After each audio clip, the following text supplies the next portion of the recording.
ওদিকে বাথরুম কোথায় আছে? এদিকে ঘর। চালাকি করার না, ভিডিও সাহেব আসবে, মীমাংসা হবে, তারপর এখান থেকে যাবি, নাহলে ঠ্যাং কেটে দেবো।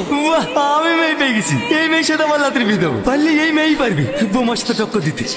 জমি রেস্টি হয়ে গেল? হ্যাঁ বৌমা হয়ে গেল। খুব ভালো করেছেন, যাকে জমি রেস্টি করে দিয়েছেন কাল থেকে তার কাছেই খাবেন। ঠিক আছে বৌমা, তোমাকে আর আমাদের লিয়ে কষ্ট করে রান্না করতে হবে না। আমার মেয়ে দেখা হয়ে গেছে, সামনে শুক্রবারে রিয়াজের বিয়ে দিলে আসছে। কি রিয়াজের বিয়ে দিয়েছেন?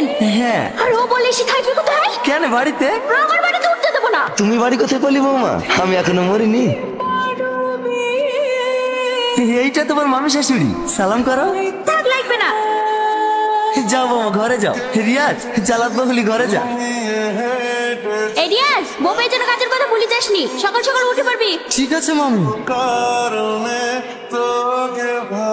আপনি এত সকালে রান্না করে কি করছেন? তোমাকে কাল রাতে বললাম না, বাড়ির সব কাজ আমিই করি। সে ঠিক আছে, কিন্তু এগুলো তো মেয়েদের কাজ।